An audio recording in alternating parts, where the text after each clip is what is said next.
Number 14 of the podcast surprise. Welcome everyone. We're here on Saturday night. Happy to be here with you. And today's going to be a super interesting stream. Excited to be here with Michal and Aziz. How are you guys doing? Pretty good. Excited. I can't actually believe we got through both of the short story books. That's crazy.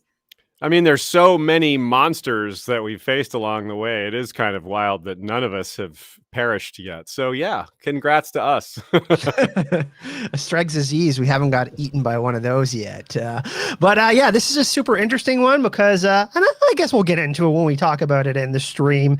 This is a short story, but it kind of isn't. And this is the last short story of Sword of Destiny, meaning we get into the main novels next, and that's super exciting because Witcher Season 2 has some trailers coming out and all that, but we'll talk about that in just a little bit. Want to thank everyone who is here in chat today, including Maura Lee, who just dropped a $20 donation and who is also one of our supporters on Anchor. I'm going to get Aziz.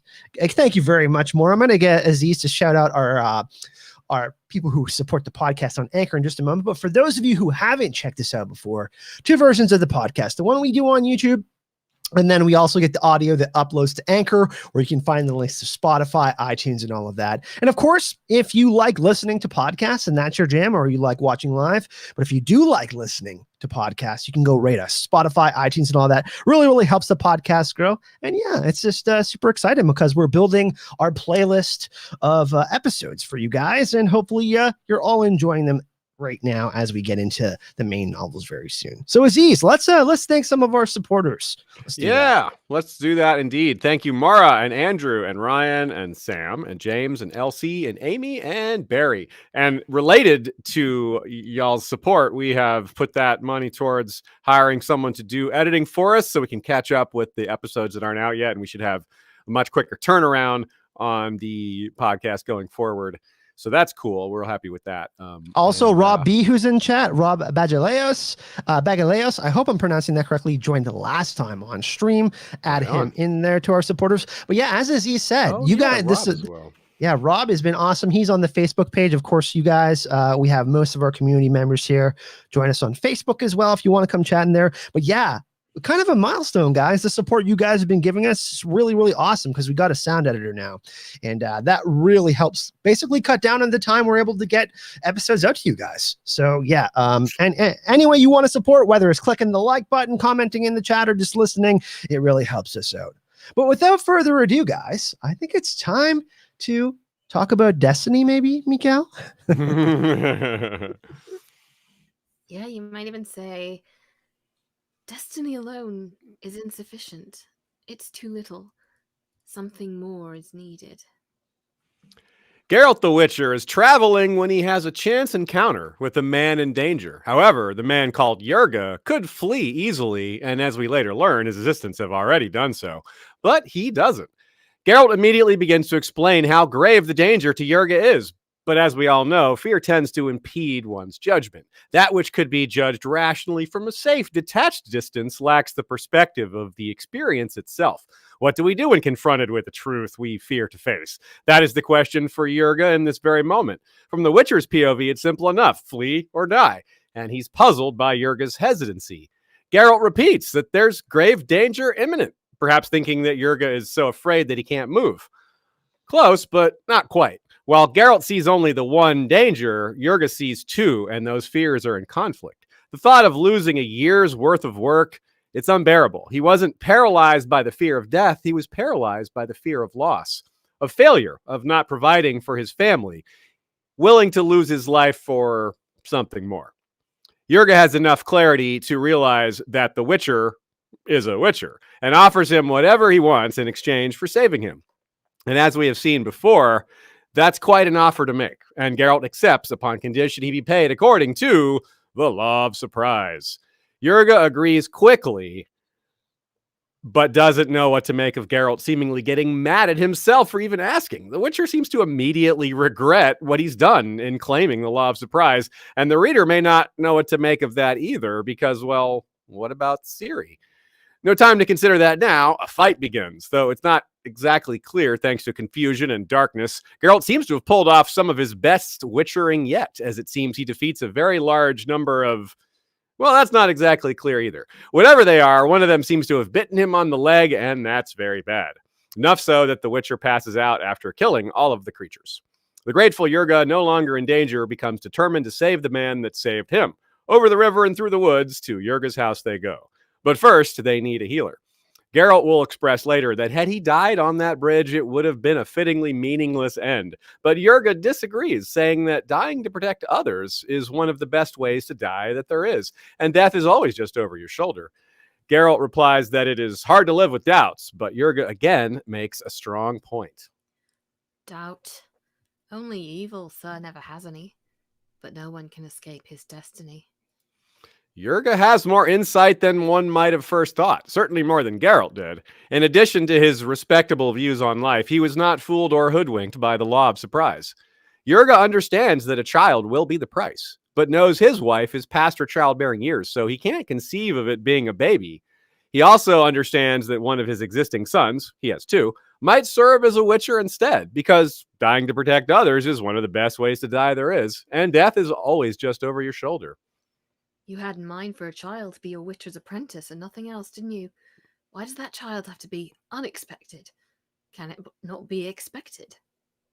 Yurga proves to be a man who takes the world as it is, that life always goes on, and that suffering and loss will always be around the corner. But so are the reasons to live, to keep going. And he would know. He's a man of Sodden, the country where war with Nilfgaard was brought to an end over a year ago after much destruction. On the road, they pass signs of that war, and it can be noted that the monsters Geralt saved Yurga from are likely an indirect result of that destructive war. The creatures either came to feed on the corpses left by the war, or they are the corpses left by the war and warped, animated by some lingering dark power. Such a terrible side effect wouldn't exactly engender a trust of magic among the locals, a sentiment not uncommon in the first place, but Sodden is different because the defeat of Nilfgaard involved a heroic stand by 22 sorcerers, 14 of whom were slain in the process of obtaining victory. The grateful people of Sodden erected an engraved menhir in memoriam to the fallen victorious defenders. It is clear that the surviving sorcerers assisted the raising of the monument, given its great size. Though Ciri's death may validate his belief that destiny is not real, there is something more to consider. Malsak had warned him of the high cost of failing to give destiny her due, while also warning that no one says no to the line of Sucintra, Queen Calanthe. Geralt thinks back on his first return trip to Cintra years before, when he learned Calanthe briefly considered having him killed, only to change her mind, seemingly because the queen realized that while it's one thing to cheat the Witcher out of a promise, it's another thing entirely to cheat destiny. Geralt is prepared to do exactly that, however, though she still has a lingering concern after he agrees not to take her grandchild or any child.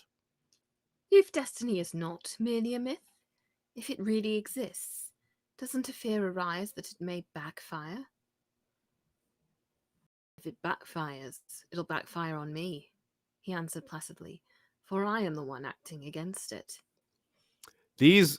Those words he spoke back then eat at him now. He worries he was wrong on that count, that his own denial of destiny is related to the fall of Cintra. Death dogs his footsteps, but he fears to look over his shoulder. With that, he imagines that destiny's revenge has struck the person he loves most of all, Yennefer. Thus, he fears to read the names of the fallen sorcerers inscribed on the menhir, seemingly certain that hers will be among them, confirming not just her death, but his responsibility for it. She, too, had warned him of this some time ago. Ride to Cintra, go there as fast as you can. Fell times are approaching, Geralt. Very fell. You cannot be late. It cannot have escaped his notice that Yennefer is rather knowledgeable when it comes to such things, and we've seen that of Malsak as well. So Geralt climbs the hill at Sodden to read the names on the menhir, but when he arrives after a long, hot walk, still weak from his wound and recovery, he can't bring himself to look at the final names on the inscription. There's a faint rustling behind him, and he looks over his shoulder to find a woman, oddly untouched by nature. She was bright, unnaturally, luminously bright against the stone. Who are you? He asked slowly. Don't you know? Yes, I do, he thought, gazing into the cold blue of her eyes. Yes, I think I do. He is facing death.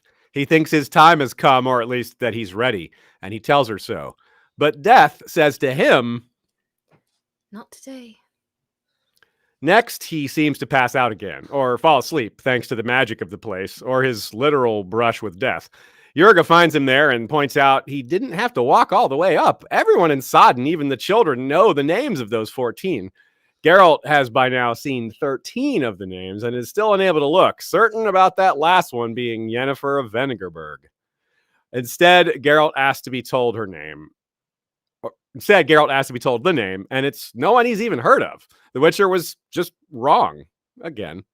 West of Sodden, before that decisive battle where the sorcerers and many other brave defenders lost their lives, Sintra itself was destroyed. The royal family, including Queen Calanthe and King Ike, have been killed, and according to Dandelion, it is no ordinary war of conquest. The enemy armies seem to be making a point of destroying and killing as much as possible, even keeping in mind that such is fairly normal in war. This is something more. So we have been given the answer to our earlier question, what about Siri? Geralt believes she's dead, given the destruction of Sintra and the slaying of the royal family. And that's why he's been acting this way. This information came to him recently. He was on his way to Sintra when he encountered those fleeing its destruction. The refugees included none other than his friend Dandelion, who filled him in on all this news. Had he come a bit sooner, would this have been averted? That's the question. He is perhaps feeling guilty and thinking of the dead princess who wanted to be with him, but perhaps also cynically validated in his belief that destiny is not real. If it were, then why is Ciri dead? Yet how can we follow Geralt's logic when we've just seen that Geralt was wrong? Here in this story, there is chance encounter after chance encounter, some directly and some remembered and recent, and some of those memories were called to the fore thanks to a powerful hallucinogen that Geralt drinks after awakening for the first time. This drink, called Black Gull, is so strong that Geralt warns Jurga not to even touch the substance, let alone drink any himself. After he quaffs it, his head hasn't even touched his makeshift pillow before he's floating back through time to think of Yennefer, whom he was already thinking of before he drank that, given he uttered her name while passed out. Chance encounters have been a key piece of the evidence proving that destiny exists in this world.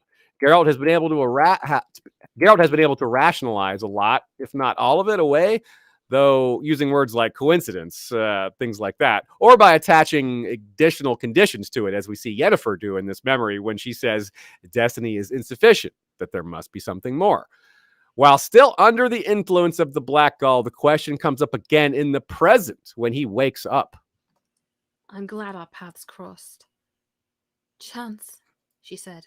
But this time there was no coolness in her voice. Or perhaps destiny, he asked, astonished, for the excitement and nervousness had suddenly evaporated from him completely. Do you believe in destiny, Vicenna? Yes, she replied after a while. I do. It's his own mother. A moment he had long wondered about and considered for many decades. How would it go? How is a son supposed to react when facing his mother for the first time since she gave him up to a process that kills most children? From the description given by Jurga afterwards, the blood pouring from her nose and all, she almost kills herself healing him. Like many mothers would, she scolds him for taking hallucinogenic drugs, pointing out that they have no healing properties.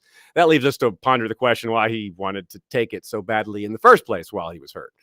Likewise, he wants to ask her a question, but he says he will wait until morning to do it when he can see her in the light of day. Perhaps he's giving her an out from having to answer, but she goes further and just knocks him out, period, putting him to sleep with a spell and telling him not to think of her again, nor to seek her out, that she was a dream. The next day, though, Jurga speaks of her efforts, how he and the others fled to the forest upon seeing her magic in action, even though it was of the healing sort, and how she could barely stand by the end, her face as white as a sheet. This perhaps mirrors Geralt's effort to save Jurga at the beginning, after his helpers had fled to the forest, his face white from the elixir, and how, after the fight, he was unable to stand. As they travel further, they see more evidence of the destruction left by the war, but also the rebuilding efforts. Geralt, perhaps thinking of Vicenna and Ciri and other things, says, Life must go on. It doesn't matter what happened. Life must go on. perfectly in alignment with this, the final chance encounter comes in the final scene. The proverbial best for last, and it seems to seal the deal on what Geralt has learned via his vision quest and actual quest. When they arrive at Jurga's home, his family greet him and remind him that though they're happy for this new wealth, his return, his presence is what matters most of all. But there's another person there, someone who isn't a member of Jurga's family. There she is, in an otherwise utterly obscure location. It's Siri. She apparently hadn't been speaking much, but when she sees Geralt, it sends her wounded soul soaring. Her own grandmother had earlier agreed with Geralt that what they are faced with is no fairy tale, but this would be the absolute worst moment to try to convince Siri of that. Running into her is a coincidence piled on top of coincidences, and it's not even the first time, given the events of the last story.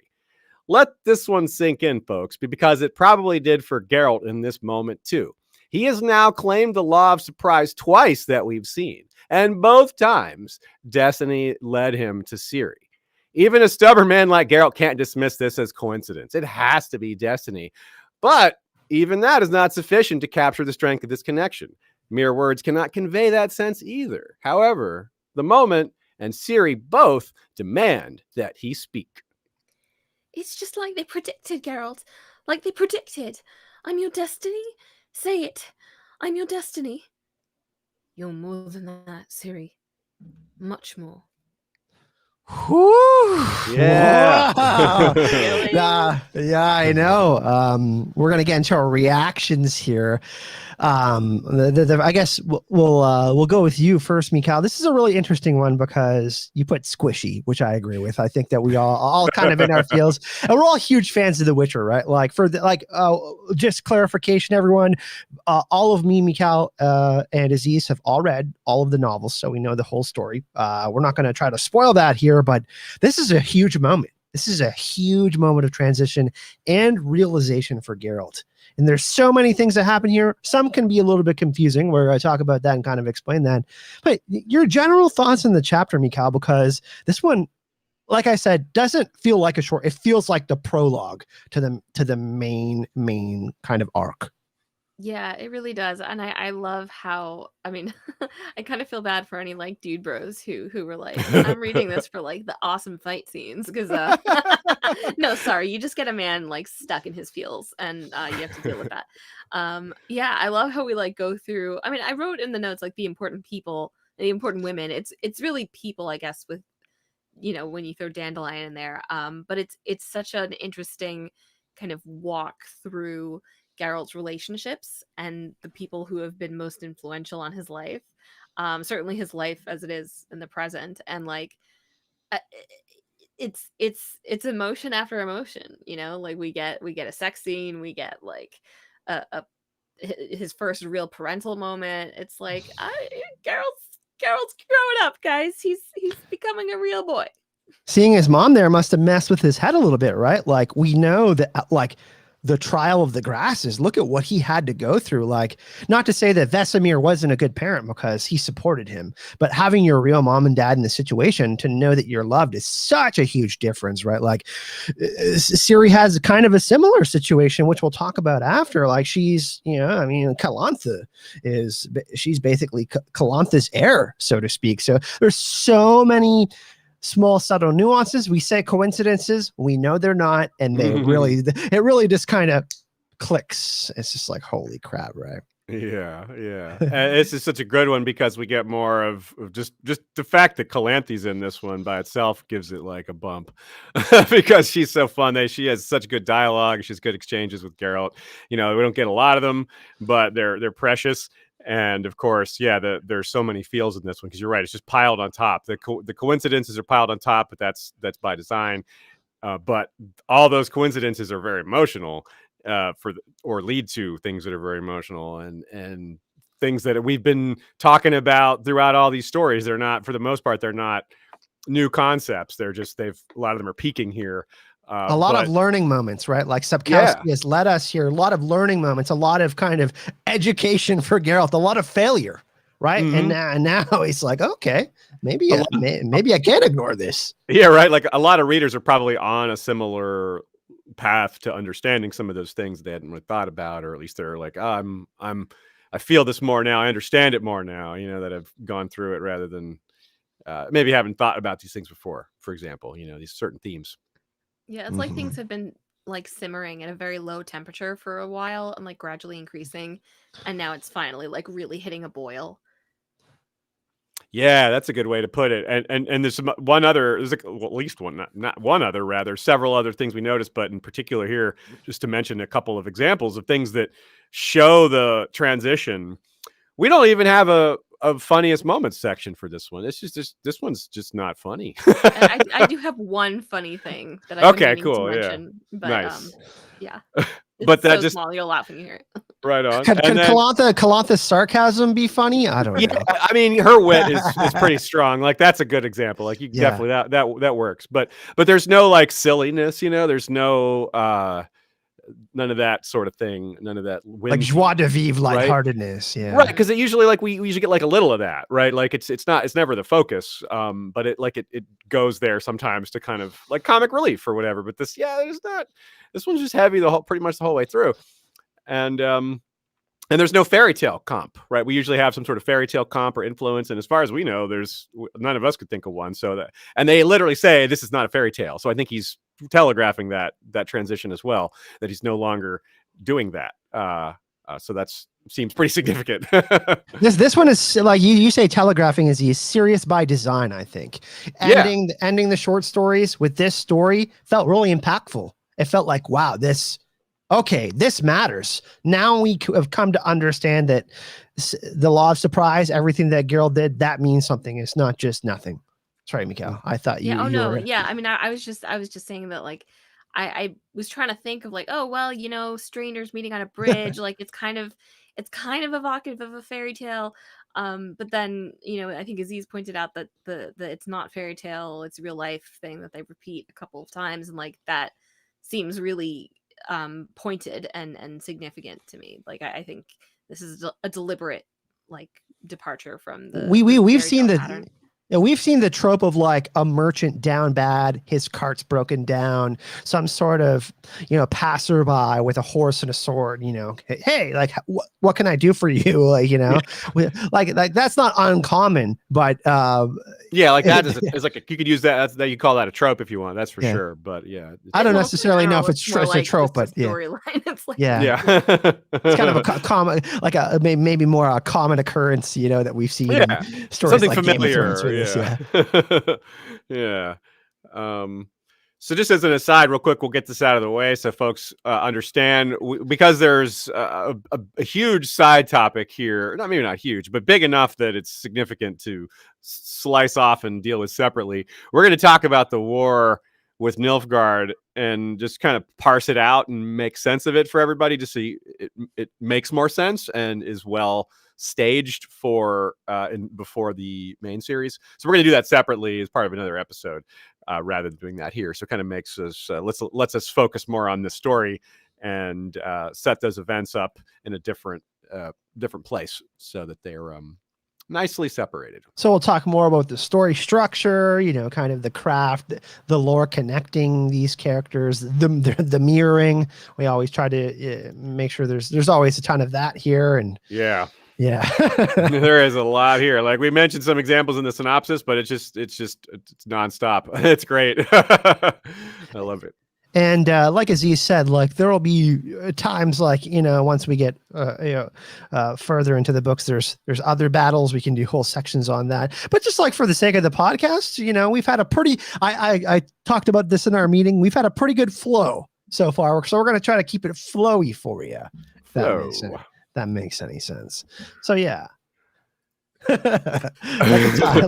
the season 2 timeline, hopefully, Michal. What? One thing comes after another? Heaven forbid. Yeah, that is actually a good point to make. That's Probably, yes. There's no longer nearly as much jumping around. There's certainly some, looking back into history, and there's definitely a little bit of that, but very little. It's pretty linear from here. Although, ironically, the books get actually a little bit less linear. Like, there's definitely some stuff in there. That's is true, like, yeah. oh my god, where are we in the timeline? Yeah. We might just say it's more linear. You're with some occasional exceptions. So we talked about this one, Aziz, you brought up a great point, probably this kind of being a prologue. That's kind of what it felt like to me. You know what I mean? And we've talked about this in other podcasts.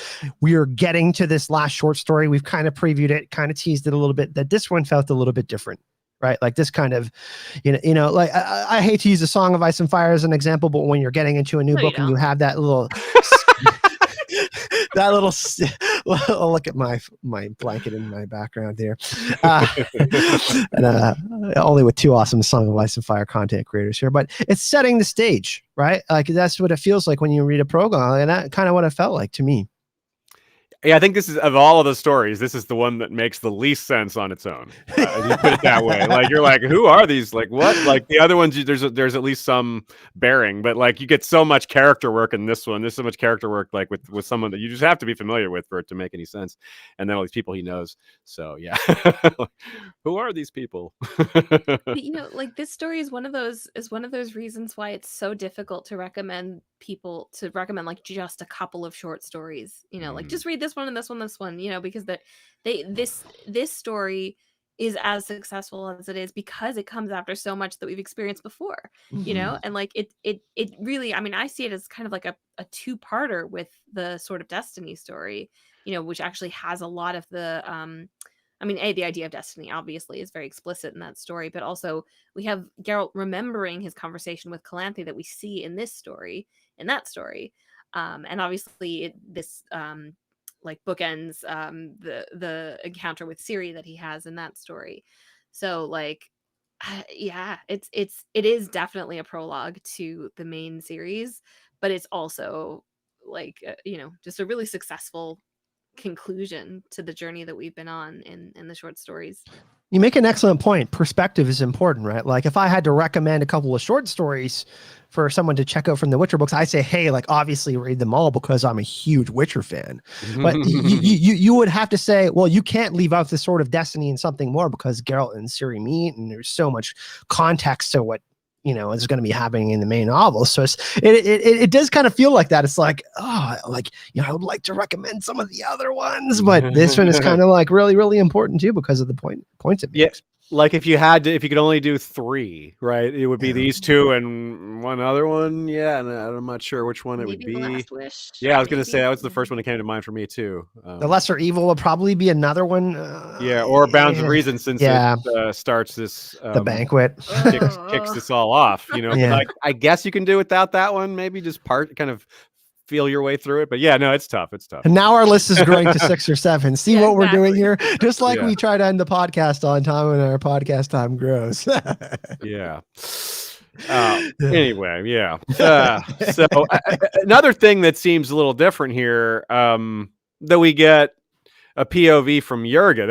That's not typical at all. We don't getting POVs from different people. Now, of course, when we get in the main series, POVs from other people are going to be very normal, but this marks a transition point because of that. I think we've definitely had some moments from other characters, but mostly it's been Geralt and narrator, and that's about it. There's occasionally you get like maybe a minute from somebody else. And we've had like storytelling from Torque and Philovandrel and other people like that, but not like in detail like this, where he's like kind of, like Geralt's pretty much dying, right? We're always seeing through Geralt's eyes and hearing through Geralt's ears. Although now that I'm saying that, I actually am forcibly reminded of the very, very, very beginning of the first short story of the Witcher short story, where there's that weird scene where Geralt just kills a bunch of dudes in the tavern.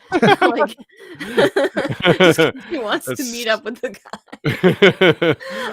Come a long way since then. But yeah, that also technically does take place outside of his point of view, but it's still early days. I think we can give that up. You can call that you could probably call that narrator, but still it's mostly, you're right. It's like there's not much like this, if anything, where it's definitely in someone's head. And that really goes to the point you were saying before, Michal, about how like you feel bad for anyone who really wanted more of the action stuff, because you get in this moment of fighting, this dude is just like you're seeing from his POV, and he's mostly cowering and not even looking, and he can't see very well even when he can because it's dark. So Exactly. It's like you're just like he's just like slicing some things, and his sword is spinning around, and then it's over. Yeah, I felt like they It's a pretty cool translated. fight, though, I will say, Yeah. like with the when Geralt like skewers the thing that's on Yurga's back, and like he feels the dead weight of it dragging him down, like that's very like, evocative.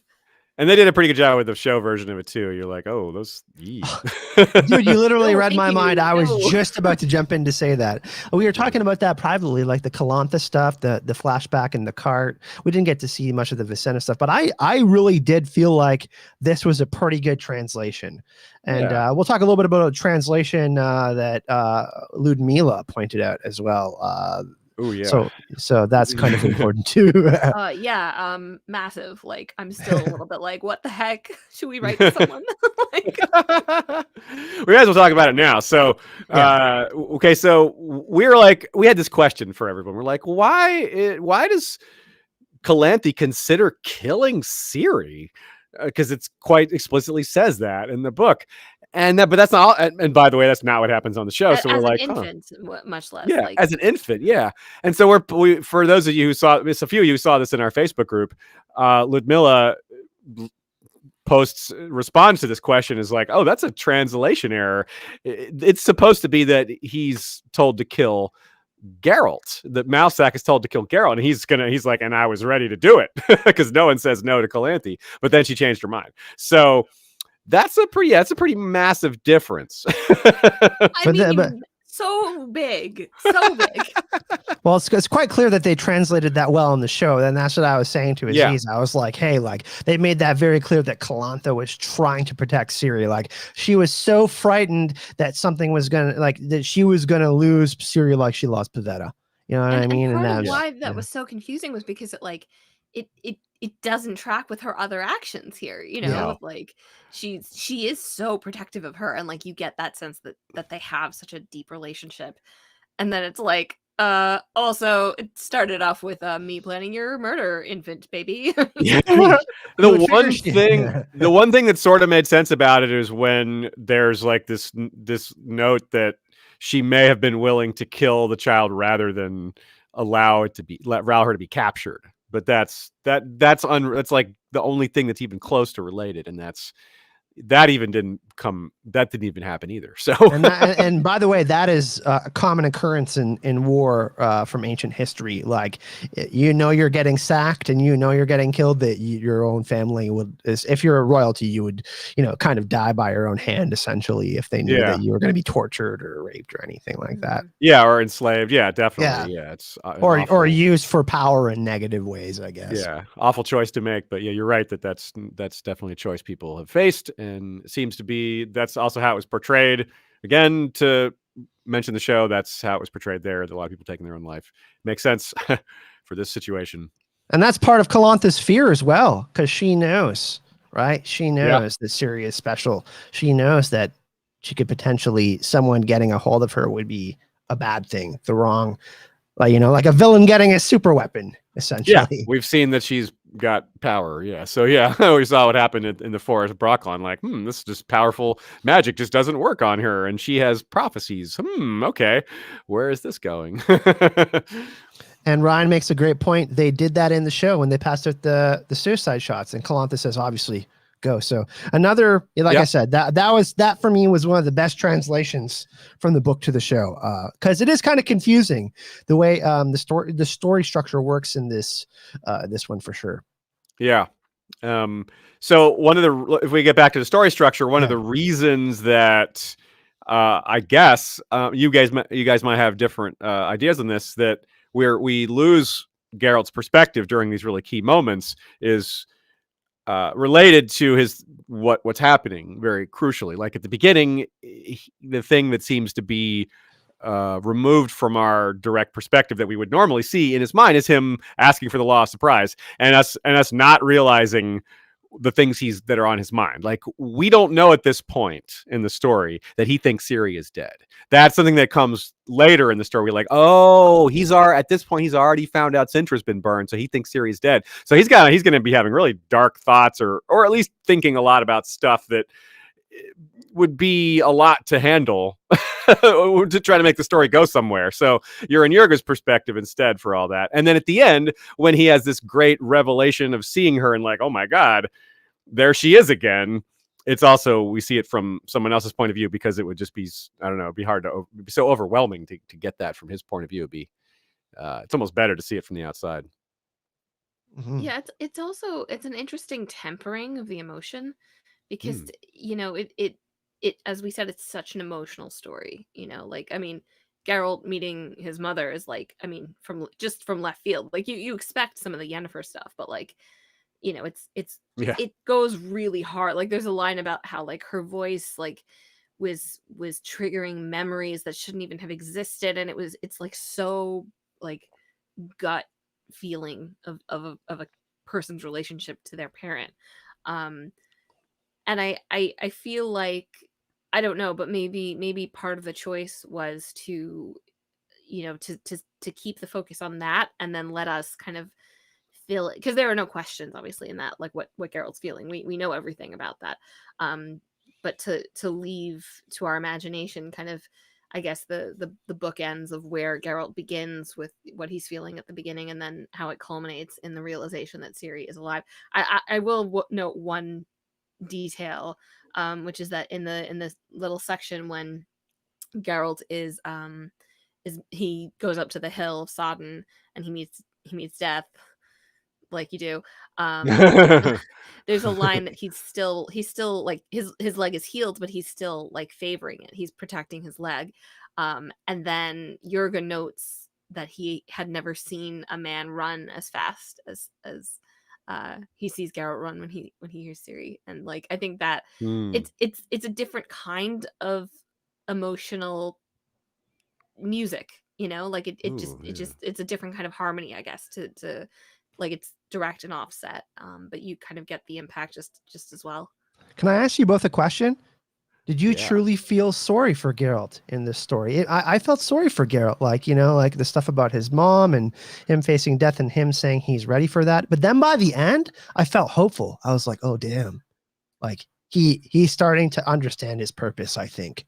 Right? Like, that's kind of where Sapkowski was trying to go with this. Like, hey, sometimes you got to hit rock bottom before you have kind of a light bulb go on for you, and or at least a path be illuminated for you. And I'm not trying to say that Geralt didn't know where he was going, but this certainly pushes him in another direction, a whole big one. Well, that's a great way to phrase it too, because a lot of this was painted as the fog and the haze around him. So if you describe it as that he's found like new light or something like that, it works really well as a metaphor.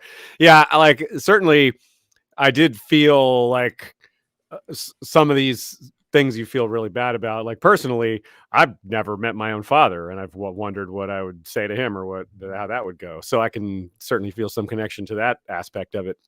Now, it's a lot more intense for Geralt would be, because he was given up, to no one, right? To people that might have killed him. So that's a bit different, but An still, experiment. it's like, right. But that's kind of the point of fantasy, is to take a lot of these like familiar real world things that are very basic and mundane that happen to real people, and just expand on the ideas using these impossible magical story devices or details, or whatever you want to call them. For example, we have this Geralt is drugged up for half of this story, and we're not quite sure why and what directly impact it has, but it certainly aids the confusion of the perspective and the timeline. Macro makes a good point in chat. Destiny bit slapped Geralt in this one. I mean, that's accurate. And also, like, I mean, I very much feel that, like, this, I like Sword of Destiny so much better than I like The Last Wish. And that's not really the fault of The Last Wish, because it is very piecemeal. It was intended, I guess, as to be a complete story.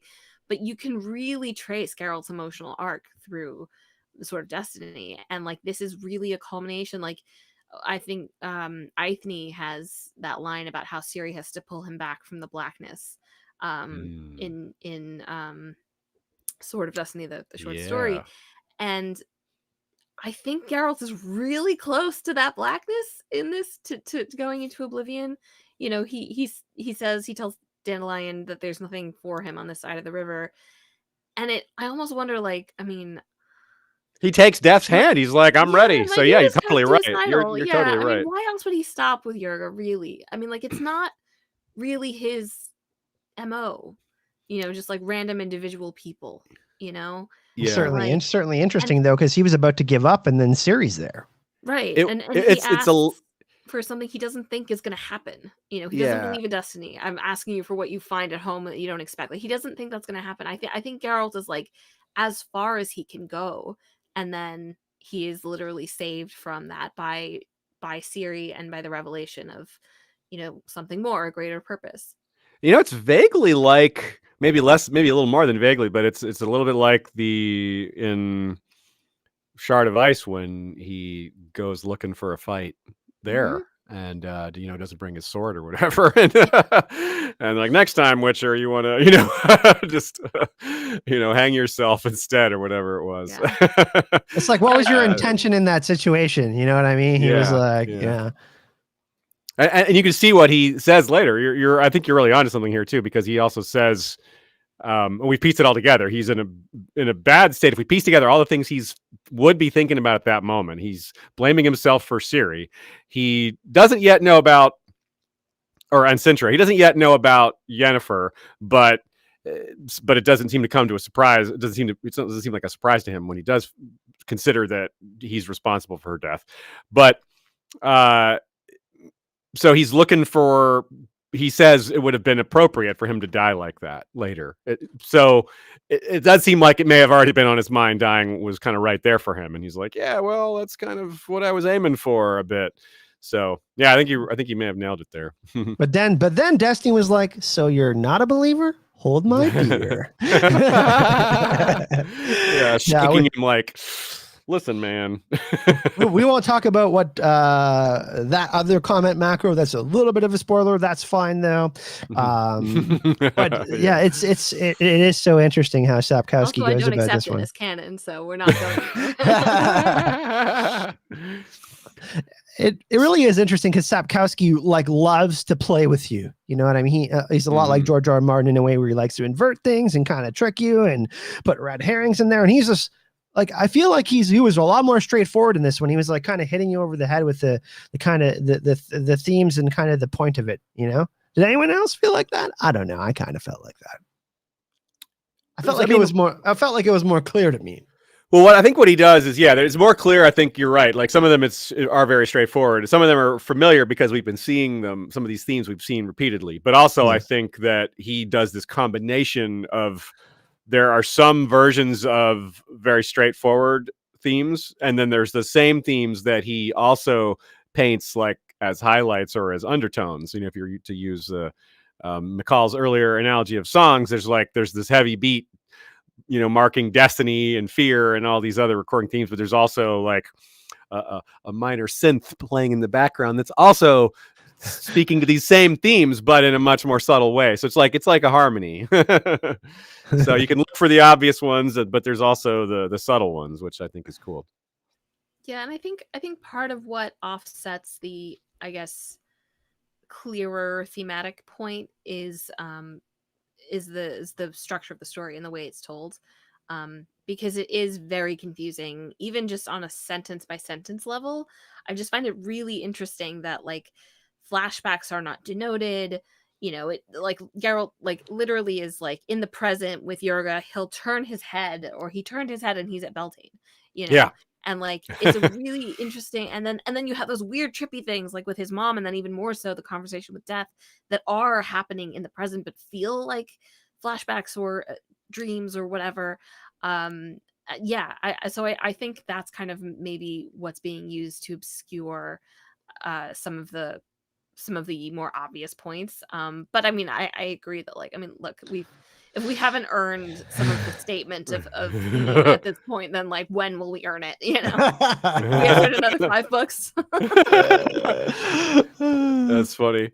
So one thing that's interesting about the way we prepared this episode document, is that a lot of times we discuss certain subtopics, and a lot of times they overlap with other subtopics. This time it's quite more so in that regard, because Sapkowski is piling so many of the important themes on top of each other here that they work together so well and so constantly that you just can't separate them. So we're going to talk about, in continuing with the discussion of craft and structure, we have a whole bunch of characters and mirroring with these characters, like they're characters that find themselves in similar situations to each other, or with similar perspectives to each other, sometimes separated by time, sometimes not.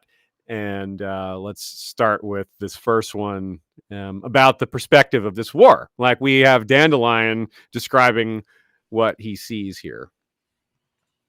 There's never been a war like this, the bard said gravely. The Nilfgaard army are leaving behind scorched earth and bodies behind them, entire fields of corpses. This is a war of destruction. Total destruction. But then we get the connected dot for that. Jurga describes what's happening now. We endured the greatest turmoil when the Black Forces marched through our land.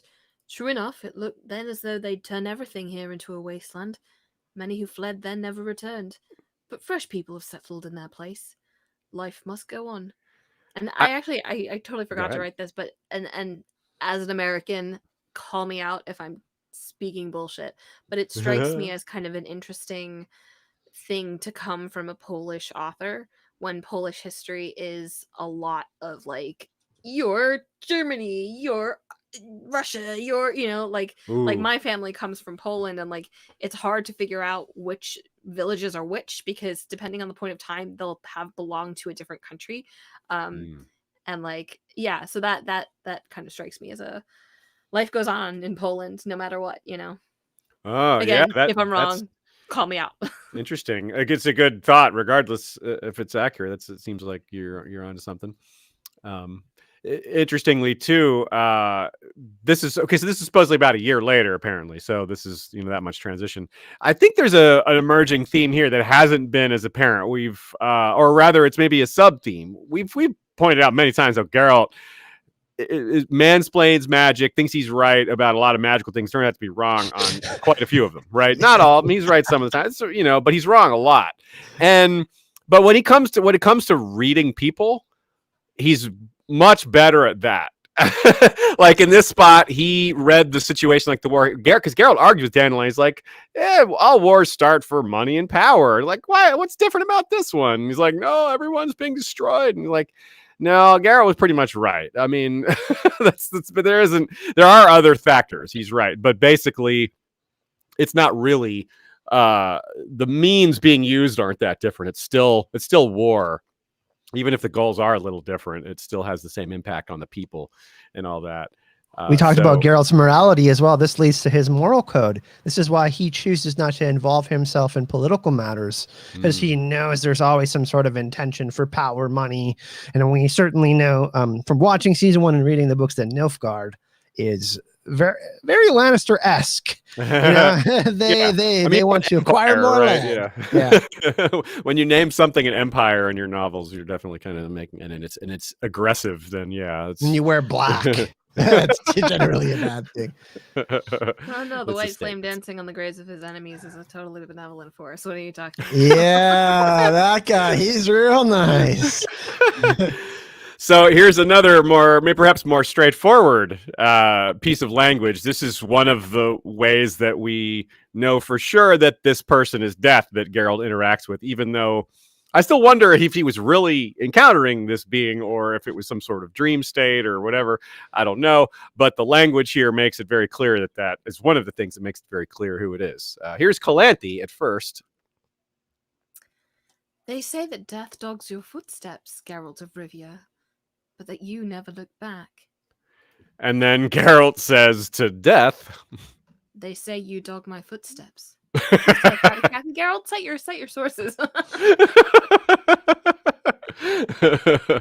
So that is good. Yeah. So and then they also have that mirroring moment where they end up laughing, where they both kind of trick each other, where she's like, "Oh, I didn't know the kid wasn't there. It was a shot in the dark." And then she turns that around on him and they start laughing.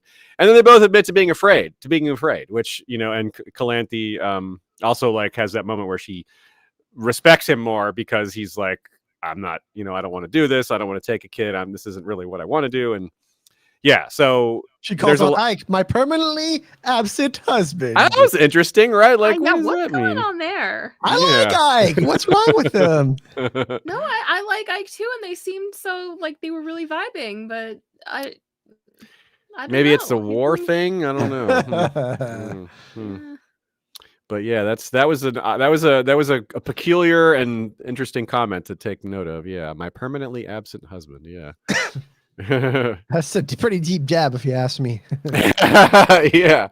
So let's talk about his conversation with her and about being a Witcher, and how this is some of the best mirroring of all, about her dilemma being somewhat of a mirror to Vicenna's dilemma, also while also being a mirror to some of his dilemma in terms of taking over as her protector and all that. So it's pretty interesting, right? Like it's hard to parse it all out, but it's excellent. I was just typing in chat. There's an awesome combo going on in there, trying to get a word in. I love that. Whenever we get that going, she's such a strong personality, right? It's so hard to just like, she's just so forceful. There's nothing that gets past her either, right? It's like she's just her paranoia. She's also paranoid. Yeah, that too. And she's not willing to let herself be like put into one box or another. Like she won't, like, it's obvious that she's a caring grandmother who doesn't want her child to be taken or her grandchild to be taken to be a Witcher. But she refuses that to let that be the reason why Geralt doesn't take the kid. She kind of has to let the story play out farther, and like, I think that's why she gets that little dig in at the end that like, oh, if you actually knew what was going on, you would, Destiny's laughing at you, Geralt of Rivia. Yeah. Nice of you to be here now. Yeah, right? But she really goes off at him for the very idea that it would be his, I guess, generosity that would prevent this from happening, as opposed to her will. Yeah, her pride was very pricked in that moment, and then she points out that he did the right thing. It's like, you did the right thing after saying the wrong thing. Like, that's how you address a queen. Yeah, exactly. When you're from one knee, like, now you're behaving correctly. It's basically, she's like, that just saved you. It is interesting that we talk about her, though, because she is the ruler of one of the biggest kingdoms. We can't discount her either. Like, she is intelligent, right? Like, for them to have survived this long with Nilfgaard kind of stirring around and doing their thing, she has to be weary. You know what I mean? She has to be wary of what's going on. Yeah, she comes off like, some people might see her, especially in world, as evil, or at least, some willing to do dark things, but really she's more like, she's just ruthless, I think is more accurate. I don't think she's evil at all. And I think that is somewhat alluded to with this excellent Yerga quote here that we have. that was brought up because of Geralt talking about being left for dead and how it's happened to him before. He's like, yeah, I've been left for dead before. What can I say? It's a base world, but that's no reason for us all to become despicable. What we need is kindness. My father taught me that, and I teach it to my sons. Protecting people, saving their lives. How do you judge that, good or bad? Those 14 on the hill, you there on that bridge, what were you doing, good or bad? I don't know, said Geralt with an effort. I don't know, Yerga. Sometimes it seems to me that I know, and sometimes I have doubts. Would you like your son to have doubts like that? Why not? The merchant said gravely. He might as well, for it is a human and a good thing. What? Doubts. Only evil, sir, never has any. but no one can escape his destiny. Ooh. I really like that idea of like only evil has no doubts. That's Yeah. a really powerful idea. That is White- very insightful philosophy that Maybe something that's that will why the play White out, Flame is frankly, so in the confident, series. huh? Mhm. Yeah, Hey. that's a good point. That's a good point. He does not seem to have doubts. So I have to tease it. Sorry, we're getting into the main story. It is Calanthe really does. yeah, Calanthe does have doubts. That's Yeah. really important, right? Like has lots of doubts here because she's trying to be she's balancing her nation with her granddaughter as well. It's a tough pair of things to. Guilt is such a strong thing, right? Like it's seen as a negative thing, but also it means that you also self-reflect, though. You know what I mean? Like, hey, did I make that right decision? Was I right or wrong? And to question right or wrong is still important. Some people don't question that at all, like we're saying here. You know what I mean? They just think their version of whatever they want to create is the right version, no matter what anyone else says. I mean, it's so interesting that like what Calanthe is actually remembered for, or the way her story ends, is this very noble thing. And like ironically, she and Geralt keep talking about like what the storytellers will say, and then it's actually a bard who tells Geralt what happens to Calanthe, but seemingly without too much embroidery. And like, yeah, it's she does have this incredibly noble and horrible end, you know, like she fought like any man. Like it's very almost Tolkien-esque the way it's written. But yeah, I guess it comes, you know, that's what comes from having certainty. You know, you can't do that without having resolved some doubt. Yeah, that's really well said. And it becomes, I think it's even more of a theme going forward. We'll have to keep an eye out for it in the main novels, things like this, because I think it does help to. There's definitely a lot of parsing out of trying to suss out what's good and what isn't in certain difficult, complex situations, and that helps serve as a like a bit of a lodestone. Geralt is really good at that, by the way. Like this, yeah, you're right. And he tries very hard, and that's part of what you were saying about self-reflection, and like it's important to him to try to figure out what's good.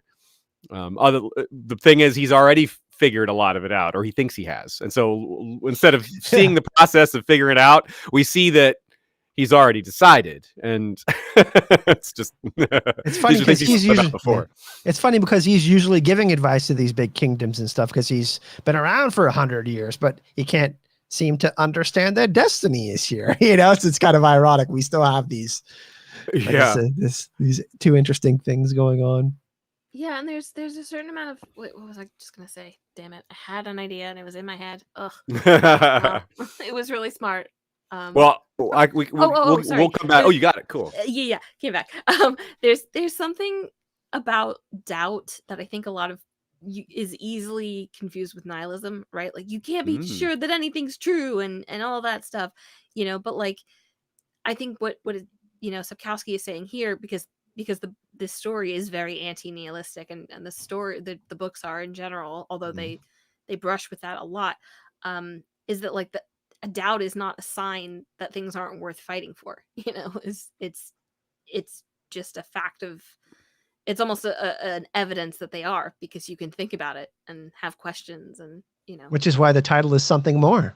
Right? Ding. Ding ding. There's always something more. Yeah, I mean, there's always something more to consider. There's always something more. It's a very open-ended statement on purpose, I'm sure, because it applies in so many different ways. Yeah. I mean, when you're doubtful, you're thinking of one conclusion. You're worrying about that one conclusion that probably is yourself telling you know, whatever it is, this bad outcome. You probably believed that, right? Yeah. And,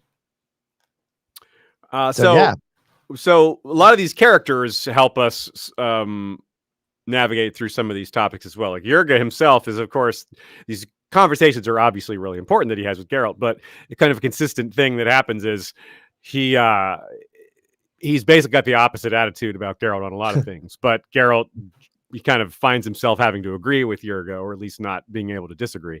We all deserve And a hype man like Yurga. yeah, right. Like he's got this like really simple, like, what is it? There is a trope for this, like the rustic, the wise rustic or something like that. I don't know. A guy who knows how to live really well, just who handles all the basics handled. Like he's got a happy family, Hunter-gatherer. and all these things. And that's what all these things that Geralt isn't, right? Like he is completely uncomfortable with a lot of these normalcy, and because he has no experience with it. But he does respect it, appreciate it, and kind of, it's like when they were Beltane, like they're amongst it, but they're not really a part of it, right? They're there, but they feel like they're somebody else. Like they don't feel like they're actually a part of it because they aren't human. They're not part of the cycle of life in that sense. They can't reproduce and all that. So it's all wrapped up. We're giving a shout out to Golden Cheeks. Yes. We never learn Mrs. Yurga's name. He just refers to her as Golden Cheeks. And is somewhat willing to have her be sexually used by a random person that he's met on the road for saving his cart. So just need to put that pin out there in reality. Yep. Different. His morals are a little different, Confusing, aren't they? let's say. What's up? Yeah, what's up with Sodden? Speaking of that, did he fight in the war? Like he said, everyone that could fight was there. Like, well, does that include you? Because it was only a year ago. Fled? I think he says that they fled. Yeah, you might be right. Like he talks about how a lot of people did flee. I don't know. I can't remember if he said he was among those people, but that would make some sense. Yeah, it's also, I mean, he knows the story quite well. That like it does make you think about like the way morality is presented in this world, because he has a line about how like, it's no big deal that all these human soldiers died in Battle of Sodden. Like nobody has a monument to them, Yeah. But the wizards who could have lived forever, and in my mind that's so backwards. It's like, no, the wizards have had their time. Like, yeah, let them sacrifice themselves. But he makes an interesting point though, right? Like the men who died for this war, we that was why A Song of Ice and Fire, Game of Thrones was so good. We got to see all the different perspectives. No one wins in war, really. Yeah. That makes sense. True. So let's talk about Vicenna for a minute. Like very interesting. There's a few interesting like comparisons between the two of them. Like we're meant to see some parallels, but also some major differences, right? There's the idea that Yurga says they're both cut from the same cloth, how they give of themselves for others, which Geralt doesn't really like hearing that, I'm sure. But from Yurga's perspective, it seems to be true. And of course, there's this odd moment where she looks kind of white-faced from working so hard, spending so much magic, and Geralt has that same moment where Yurga sees him like that after taking his elixir. And I'm not sure if that was intentional or not, but it seems interesting because it comes in this time of great tension when they're doing their job, right? He's in the midst of being a witcher, and she's in the midst of being a healer. And I have a question here. Maybe you guys something to ponder, or maybe the chat can chew on this idea as well. Is it possible that Geralt's wrong, that he was a child of surprise and that's why she gave him up? He doesn't seem to know the circumstances that well, other than he was given to the Witchers, but he doesn't actually know her motivation. And Vesemir was trying to continue the line of witchering and Witchers, right? Yeah, that was something that was very important to him. Yeah, so I just don't know.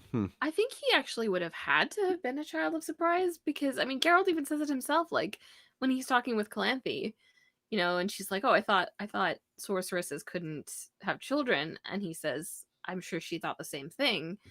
And it's like, well, that would make you a child of surprise, even if it's not the like, man comes home from whatever, like type of surprise. It's still in a completely unique event, right? Like, yeah, exactly. It's like, how are you born? You're like one in a bajillion, because you not only survive, like are born from something that's not supposed to be possible, but you survived all this stuff and came out of it better than anyone else. That's why Siri and Geralt are so interesting if you think about it, right? Because Geralt gets raised by Vesemir, and Ciri gets raised by Calantha, right? They both have that in Yeah. common. They both had that common point. I mean, both huge influences on their lives. So I guess we could argue that, they're technically in a similar situation. Yeah. What do y'all make of the point about his name? Like, I thought that was interesting. He brings that up, like, no, I gave you that name, and I wasn't sure what It's to such a make of that. tender moment. It's like there is a lot of like Yennefer in Vicenna, I think. And part of that is the like, oh, like I'm just gonna drop these truth bombs, and like, By the way. let you deal with them. But like the fact that she's like, it doesn't change anything. It doesn't give us a connection, but I Mm. need you to know that your name came from me. Like that was, I don't know, there's something really quietly powerful in that. Yeah, that's well said. And so, of course, we have to take note, everyone. Just keep in the back of your mind that he's not really from Rivia, that he just made up an accent. Remember back, we have a second reason to remember that odd opening scene in the very first short story where the reason they come at him and he's able to start trouble that he wanted to start because it would get attention is because they mocked his Rivian accent. They're like, "Get out of here, Rivian!" Remember that? So, Oh, it's such a weird opening to all this. yeah, it's just, yeah, you're right. So I posed that an interesting question in chat too. Is Geralt a child of surprise? We'll see what kind of answers come in there. We have Sam with an interesting point. I love the ambiguity of whether Geralt is a child of surprise or not. It speaks so much with the sort of almost agnostic mistrust of destiny. Yeah, like, because maybe even if destiny is real, he hates it. It's like one of those kind of things. It's like, well, maybe you're real, but you're terrible. Look what you've done To me. Yeah, it's a bit of there's a little bit of arrogance behind it. Maybe one of the most pointed questions that Calanthe asks that's maybe easy to miss the significance of is Calanthe asks Geralt if he hates his mother. And I think that's partly because she's worried what Ciri's going to think about if she gives up Ciri. Is Ciri going to hate her? So she's just like one of the rare opportunities for her to find that out, right? Ask someone who's got this experience. And it's just one of her tender moments where she's asking a very honest question about how a child might feel, but very cleverly, indirectly, like a queen would, because she's super clever like that. So I thought that was really well done, that moment. Yeah, very, very interesting interactions, and they're all interwoven. They all have some sort of connections. Like, yeah, just great overall.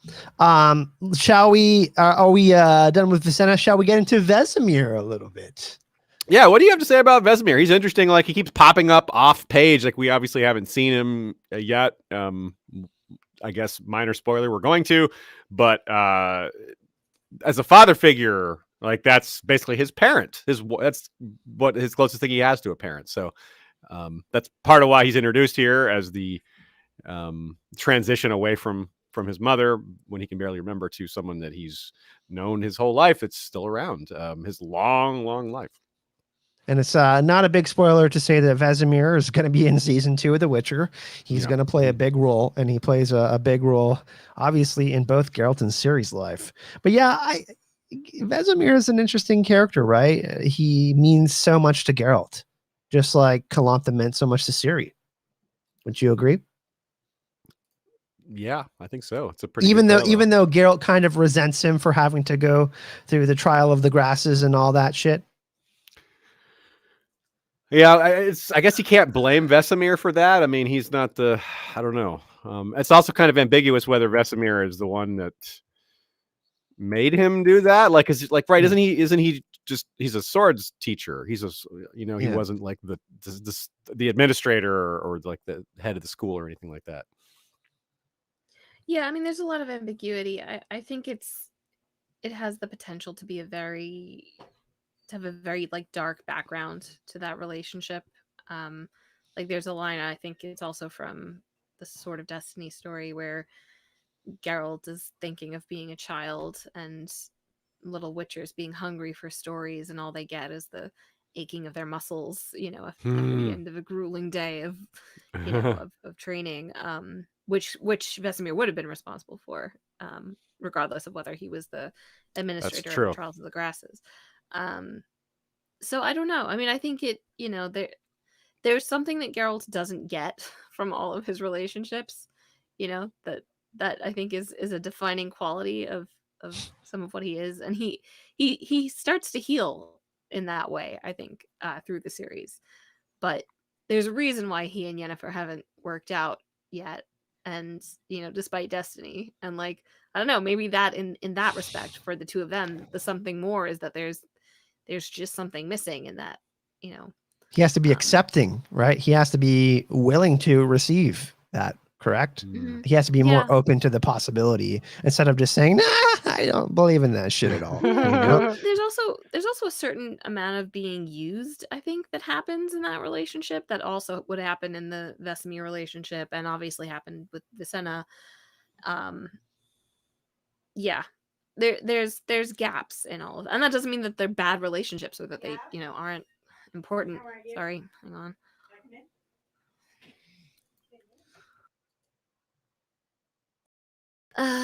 Sorry, family. No problem. So I mean, I think that's I don't know. I think that's an enduring theme of a lot of what Geralt experiences in his relationships, and something that Siri starts to help him deal with. It's a peculiar thing to consider, after all. For one thing, he doesn't have his own parents. He doesn't even know who his father was. That is revealed in a small side story we can talk about some other time, but it doesn't amount to anything important in the long run. What does seem to be important is that, and the point I'm trying to get at is that even though he doesn't have his real parents, he has something unusual, which is the guy who's his father figure that has been around for a much longer period of time than even a normal father would be around, and even in extreme circumstances, because of their extended lifespans. He's had this guy's been out there for his whole 80 or 90 years or however old he is. So that's he's seen it all. Normally when you make it to 80 or 90, your father is gone by then. So let alone still capable of slaying manticores or what have you, or whatever they fight. Must have a lot of aches and pains too. Yeah. Maybe why he's so grumpy. But I guess it also bears mentioning that, as of this recording, it's a long way from coming out, but there's going to be a Vesemir show. They'll show what is it? 6 episodes, 6 animated episodes. The Nightmare of the Wolf. It's going to be called, from Netflix. So clearly there's going to be more about this character, and that is nice to know. We'll definitely come back to that. Basically, it's going to be actually a film. It's is it a film? Okay. Yeah, it's going to be focusing on the origin story of Vesemir and his relationship with Geralt, his early relationship with him. Well, there you go. Right on point. That's cool. So we'll get some insights into what their relationship was like. Yeah, and it'll be cool because they can only fit so much in the show. We know they're going to have 8 episode seasons. That's going to be great, but it'll always be cool to have extra stuff like that. Yeah.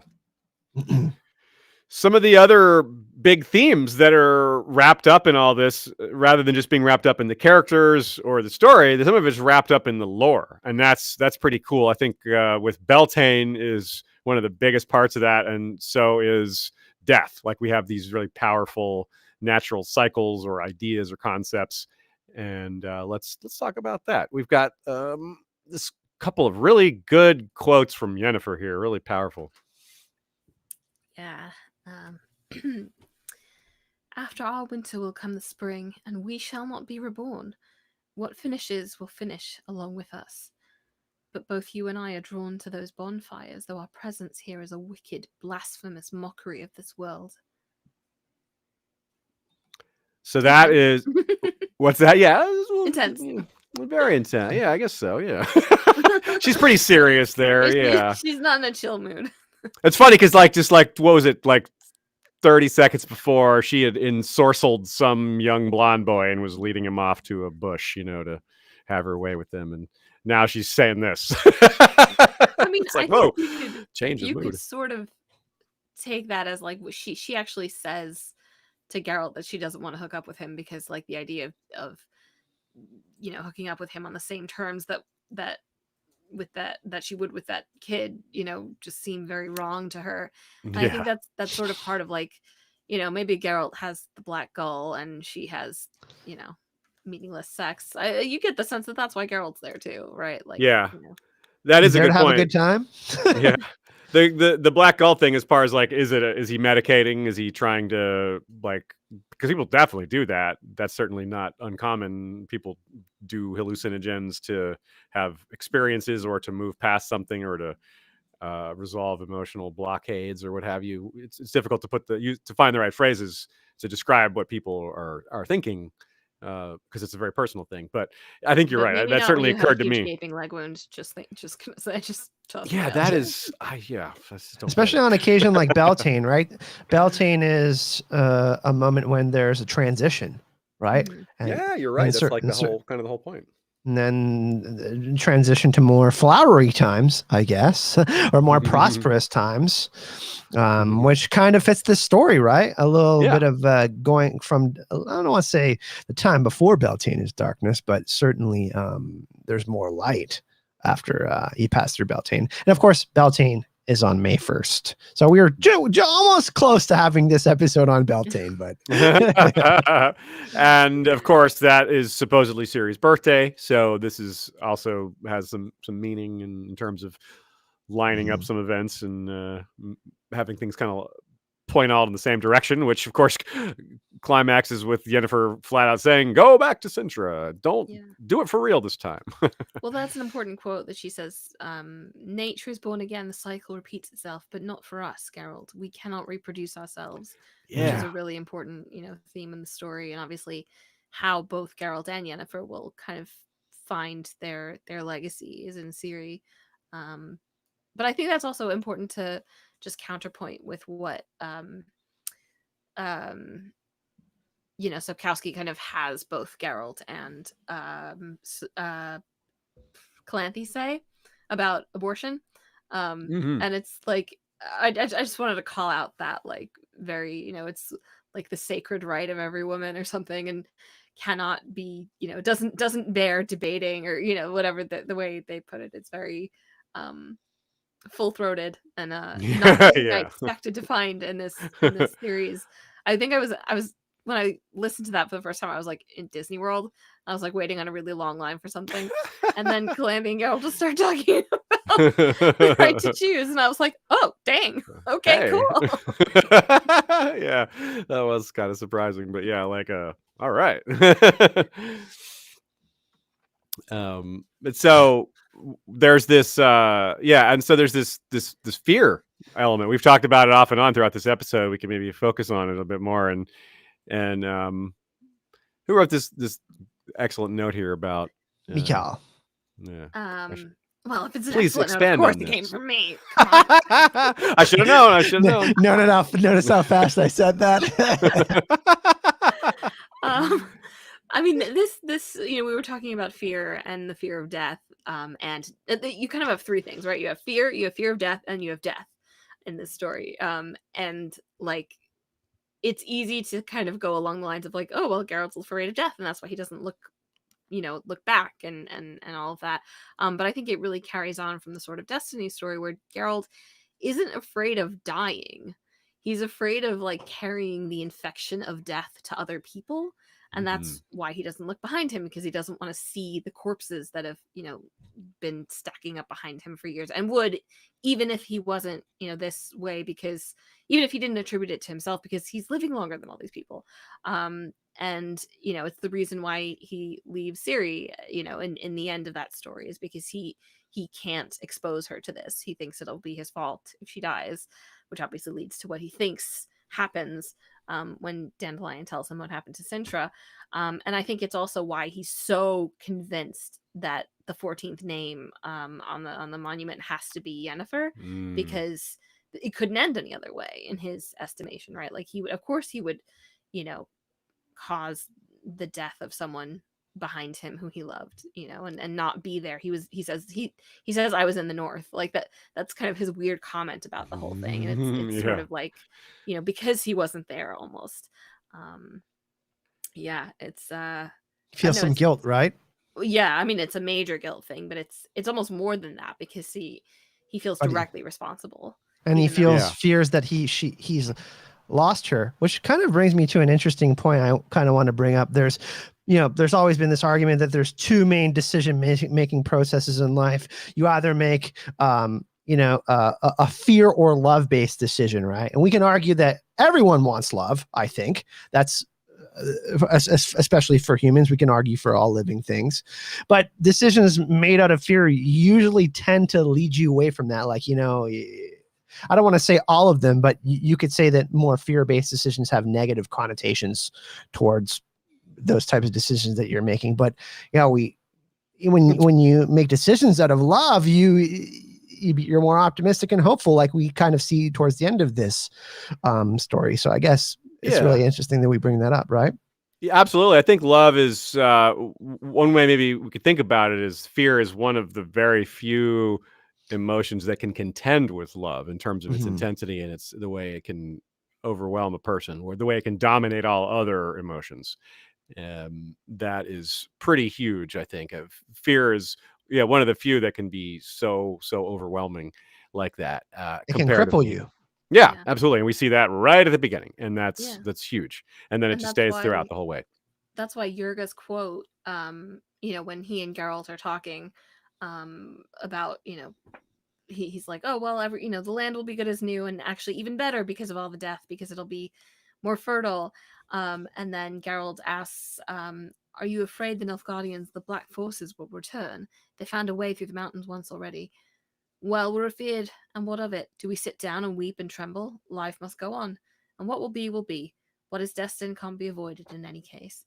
So that's kind of like a really interesting contrast to Geralt, like constantly running away and not looking behind him, and Jurga's almost like, his perspective is almost to like plant himself down wherever, and be like, if it comes, it comes, We have to wonder about. Oh, sorry. Go ahead, Aziz. Just quick comment. Yeah, just don't be stupid about it, but live your life, right? Yeah, just it's refreshingly simple and very hard to argue with. You can't really, I don't think. Jurga's talking about his own intuition, right? And I think he's kind of pointing the stick at Geralt, like, hey, what's your intuition, man? Like, he can sense in Geralt that he's unsure about his intuition, and Michal makes such a great point. We see Geralt run away from these things. And there's so many times in like real life where I've had a gut feeling and thought of something and then did the opposite and regretted not trusting my intuition. It's kind of feels like you're digging yourself a deeper hole. And I think, I'm not to say that Geralt always does that, because he's a pretty resourceful person, but he definitely does here, right? Yeah.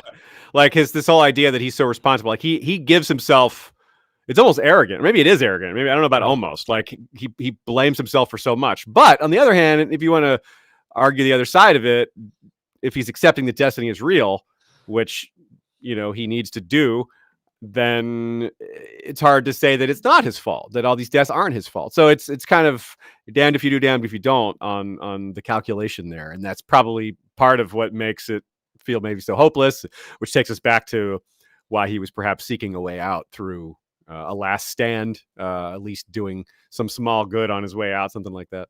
But you mentioned one really cool thing in our private conversation as well, as the Siri thing. Not today. Right? Yeah.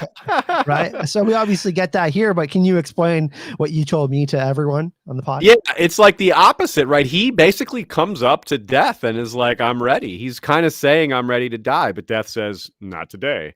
And it's awesome. Like, he is committing to this moment, but death is like, no, you have a purpose. You have a greater purpose. Yeah, you still have something to do. And like it's acceptance, right? Right. Yeah. That, among other things, makes it pretty hard for him to do anything other. Right. He's just like the magical portents are pretty overwhelming at this point. If it's not all the coincidences, you literally have death saying, no, not today. Like, do we honestly think that we definitely think it was death, but was it him imagining it? Did he fall asleep and then imagine all that? It's definitely written that he falls asleep after, but I feel like it's open to interpretation because he just falls asleep at some point, and maybe he dreamt that, and then dreamt that it was before. You know what I mean? I don't know. It just seems so strange that he would encounter death. Kate makes a great point in chat. To conquer fear, you must become fear. You know, makes a good point. I'm gonna pull out a Potter quote. Nice. You know, when Dumbledore classically says to Harry, you know, of course this is in your head, but why does that mean it's not real? And I think that, you know, like, this is something that Geralt needed to hear, you know, especially maybe in the figure of death, because what he hears from her is the importance of companionship, you know, because her message is ultimately like, it's a weird conversation, and she's kind of like, you know, I take people by the hand, and that seems very scary and creepy, and there's nothing beyond the mist and all that, and nothing more beyond the mist. And what she ends up saying is that all I do is I take people by the hand so they won't be alone. And like, that's I think coming from a figure from a force that Geralt has attributed and really blamed for his loneliness for a really long time. I think that's really powerful, and that is actually kind of a turning point in the story a little bit, because it's the last. Well, it's the last. But never mind, that's not true. He just accepts. Well, I mean, he accepts, right? That's part of it. He's like, he accepts that, right? And that's part of Geralt too, that we got to consider. Like, he's kind of a lonely guy. You know what I mean? Like, he's got friends, but you know, being a Witcher is not easy. You're essentially treated as if you're a monster, and we know what happens to monsters. So it's like, it's such a difficult situation. I'm glad you brought that up too, because it's a good segue, a good reason to bring up this great quote when he meets Dandelion, which is about how important he is to him. Like, like you just said, he doesn't have many friends, but this is the way he treats this friend is, you know, it's another squishy moment. Here's the quote. Like, Geralt, don't leave me here. I'll never survive by myself. Don't leave me. You must be insane, Dandelion, the Witcher said, leaning over in the saddle. You must be insane with fear if you think I could leave you. Not even would leave you, could leave you. Like, yeah. Aww. He's not physically capable of leaving him. He's not going to let him get eaten by a giant centipede. Or anything else, hopefully. Nothing's eating Dandelion on his watch. We talked about that a little bit about this privately too. We'll get more into Dandelion as, of course, we get into the main story, but we were talking about how much we love Joey Beatty and how much more they're going to be doing with him in the show. I mentioned Bronn, to which Michal says she wanted to kill me because I compared him to the Bronn of Game of Thrones just because of screen time, not in character. But I think that we're going to have a similar situation in the show as far as translations go, where Dandelion will have more screen time with Geralt. His name is a singer, right? He is. Yeah, he was a pop star. Anyways, he's not Bronn, just to satisfy me. He's not going to kill infants? Cool. Yeah. Yeah. Okay, so let's see. Yeah, so we brought this up briefly before, the moment where Calanthe talks about how Destiny was mocking him. We have the quote here. Yeah. If you had chosen correctly, you would see that the destiny you mock has been sneering at you. So I interpreted this very simply, just as that he keeps saying boy. Well, he keeps saying boy, and both Mousak and Calanthe are extremely elliptical. Like, they do not say, they say child, they say it, they say it, yeah. I love the it. They're like, it. And he does not catch on. He never picks up on it. Yeah, it does not occur to him that it could be a girl, not even for a second. Yeah. Also, shout out to Calanthe being like, pity I didn't meet you earlier. Oh yeah, when he presents the rose, like he's like, hot for Geralt. Yeah, it's like The Bachelor, right? She's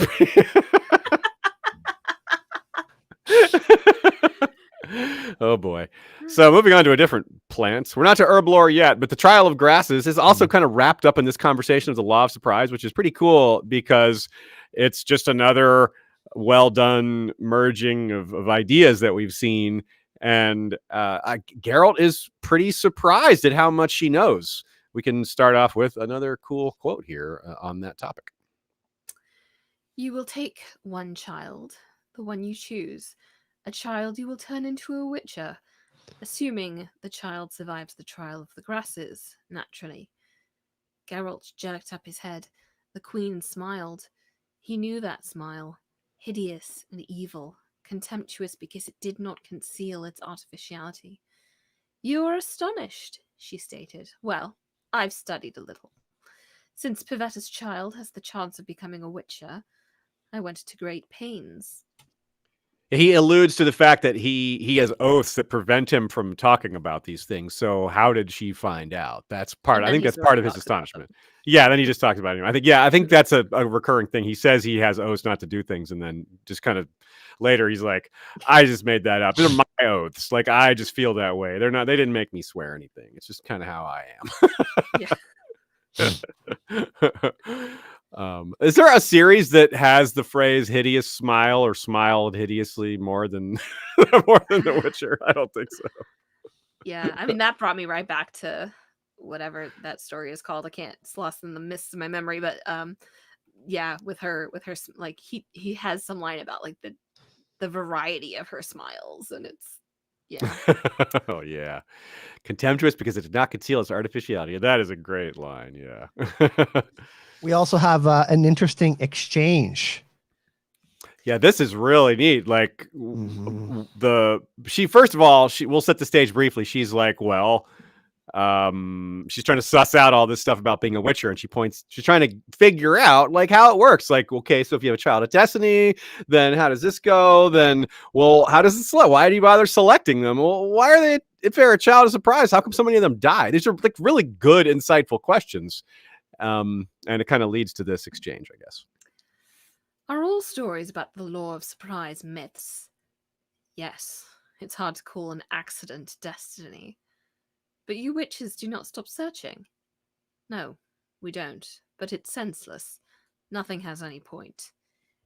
Do you believe a child of destiny would pass through the trials without danger? We believe such a child would not require the trials. And of course, what he doesn't tell Calanthe, but we already know by now, is they can't do that. They don't have the ability to administer the trials anymore. So that's the only thing they have left. This is the old way isn't there. And that's kind of neat how it fits in with the life must go on theme. They can't make Witchers the old way anymore. But does that mean that there shouldn't be any sort of Witcher knowledge? Shouldn't they pass down their ethos, their protective nature, just, sword fight? You can still learn a lot from a guy like Vesemir or a guy like Geralt, just training and learning. So there's still something there. There's still something more. Something more coming up again. Was that on purpose, Aziz? I think so. So. Yeah, they got to adapt. Like Witchers, there's why not a new breed of Witcher to face the world? Like when Witchers were invented to face a world that has no longer exists. It's a much different world now. One thing I will tease a little bit for season 2 in the upcoming stories, we will get to see some people talk about this and kind of the process and kind of what they went through. And those are interesting conversations because we can, get interactions with people that know each other that have went through the same thing. And we're going to have more Witchers in the story, which is an exciting thing, right? When we get into season 2. And I'm certainly super excited to see these interactions and these kind of, these feelings pouring out between characters that we know have went through some pain to be with her. I mean, it's also a really interesting, thing that's broached in this story. Like, especially a medieval world is full of risks and full of death. And like, the last story, it was like, oh, they dropped their children who were dying of scarlet fever and whatever, smallpox off in Brokilon, and like, both Calanthe and Yurga point out that like a lot of trades are dangerous and like a lot of things kill people, that aren't just Witcher training. But I don't think that like, balance is ever really struck, because I don't think there is a balance you can strike there. Like, so like I don't know that that's a reason to necessarily subject children to horrible things that kills 3 or 7 out of 10 of them or whatever. But it's I think it ties back both into that fear and death concept that we were talking about earlier. Yeah, well said. Good point. Yes. Did we have more to say on the Trial of the Grasses? Probably not. It'll come up. I mean, not for me, right? At least, but it'll come up again. We'll at least have some reasons to talk about it. It's an interesting concept, but it's important to note that this point that it's seems to be a thing of the past. It really frames the life of these existing Witchers. It's something that separates them from this new world, is that they'll never be anything like them. But it also is something that bonds them a bit. Like, they went through it together. There's very few of them that we just see. What does he say? 4 out of 10. And then there's the additional, there's the selection, the trial, the glasses, and the changes, which all these things are vague, but the selection obviously is picking them in the first place. The trial, the grasses is giving them potions and stuff, and then other stuff. And then the changes, I guess that's the more related to like his eyes. He talks about that as a separate process. So a lot of, like you just said, Michal, like, is it really worth killing all those kids? Probably not, given it arguably wasn't back then, but there's a stronger case to be made when the world was overrun by monsters. But now, when the world just has some monsters, it's a lot harder to make the case that you need to create child super soldiers, semi-immortal child super soldiers. I particularly love Eskel and Lambert, other than Vesemir as well. So it'll be they're really interesting characters. They have really interesting insights on the world. Their worldview is as interesting as Geralt's. We just don't get as much of them. Yeah. And can I go on a tiny rant about fantasy writing here? Please do. I know these things are explained somewhat more, at least in the game. But I don't think in the books we get like too much detail about what the Trial of the Grasses is and all that stuff, right? Mm-mm. And I think this is something that people really overlook when it comes to fantasy writing. Like, you don't need to answer all these questions. There is something so evocative about the Trial of the Grasses. What the fuck is that? And like, and that's part of what makes it magical. And like, just, if there are any aspiring fantasy writers out there, like, you don't have to explain everything. It doesn't all have to be lore. It's, I mean, it can be lore, but it can be a mystery. Like, mysteries are important in fantasy, and making things sound cool and letting people come to their own conclusions is an important skill as a writer.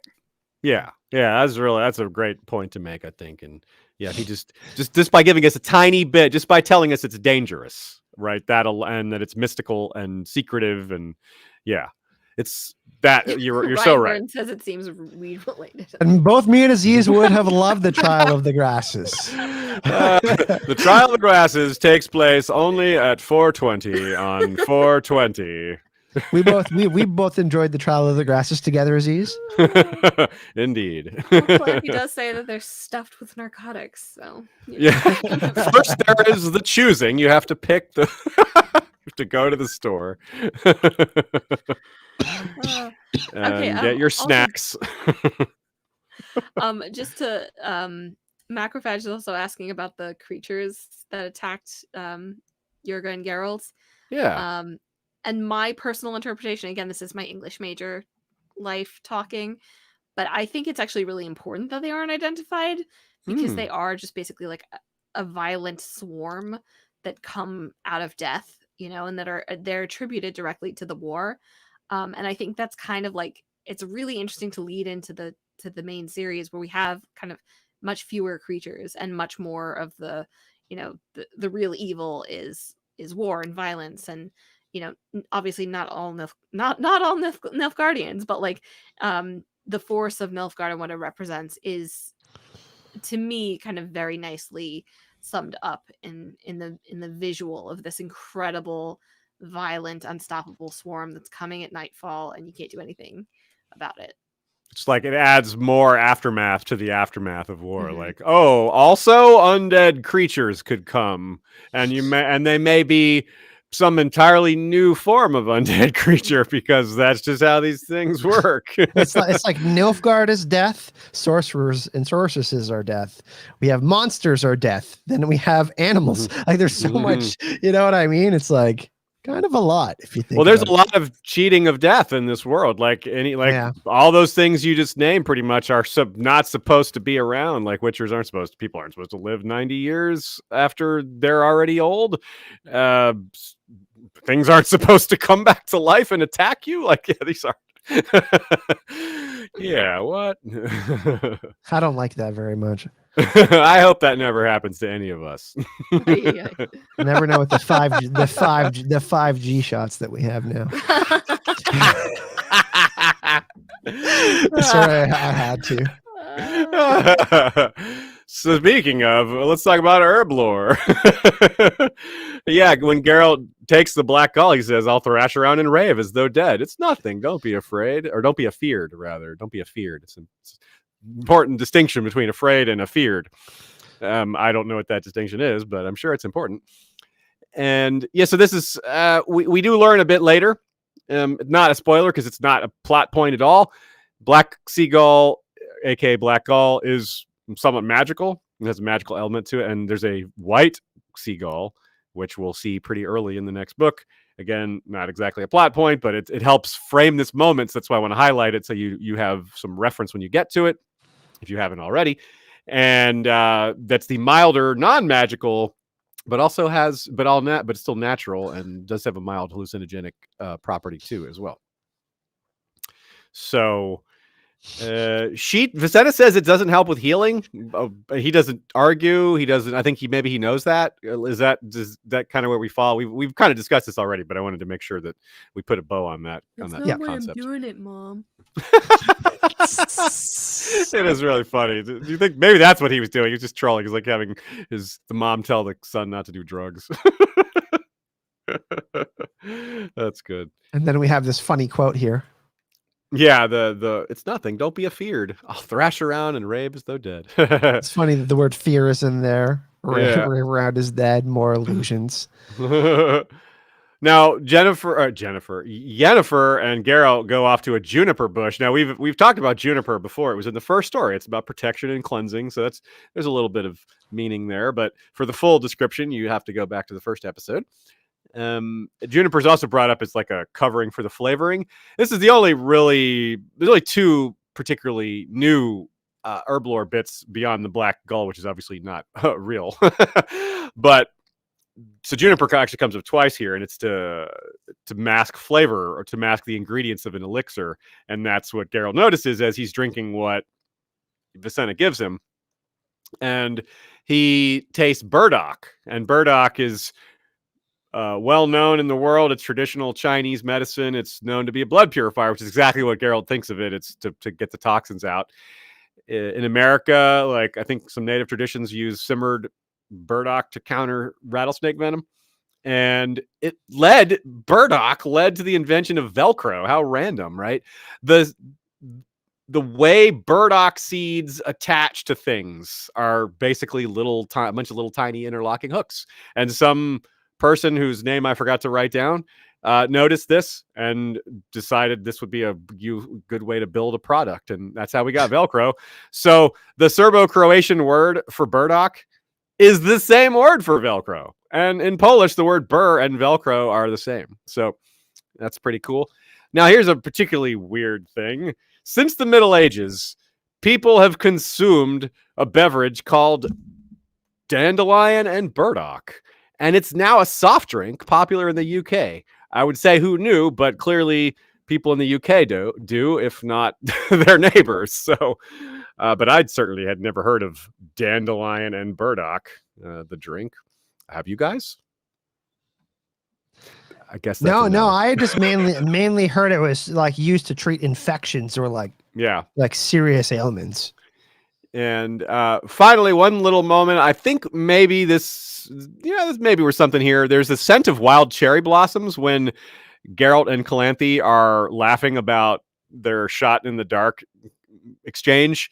And cherry blossoms are a kind of a paradoxical symbol, because in one hand they symbolize the fleeting of life, how life is brief, and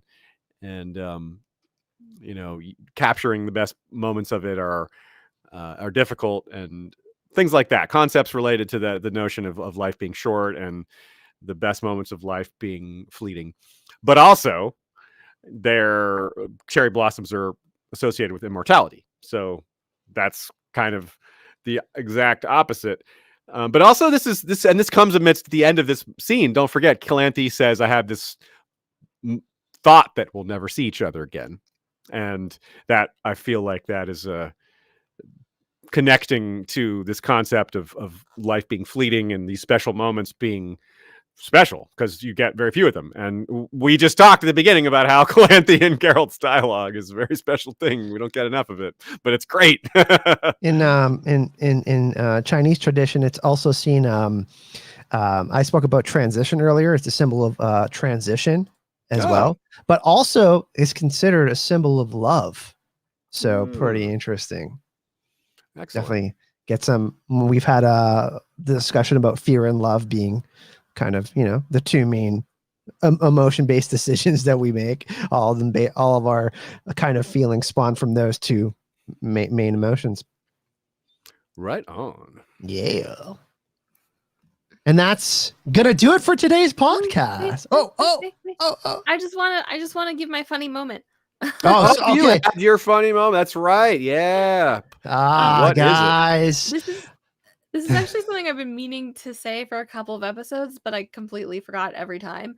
Whenever, like, the first time, even if they've been together in the story, whenever Dandelion is calling to Geralt, the way it's written is Geralt with like a million A's, and I just find it so funny that that's in there. It's so evocative of just like his voice and his mannerisms and like everything about Dandelion, and the fact that Geralt puts up with it despite that, I think is excellent. Good catch. Yeah, because I think you're right. It's written almost the same way every time, so it's like it just makes it more unique. Makes it you can really hear it. Yeah, that's awesome. I do think Geralt has a couple of funny moments. Like, there's always moments of sarcasm that are funny, but not like outright like silly slapstick humor or more satirical humor that we often get with these short stories. Totally. But nonetheless, I think that it was, I don't want to say it was a nice change of pace, but this story hits nice. It hits different, right? It's because and it is comforting. And we've been talking privately, nothing against the short stories, but I think we're all excited to get into the main meat of the story. And definitely, we'll have a drink of Dandelion and Burdock with it. By the way, Jessica Fluffykins in the chat says, "I love it. Tastes good." So we do have one person that likes Dandelion and Burdock. I'm not sure how fast I'll be trying that, but I can never get my hands on Dandelion and Burdock. That's not helpful.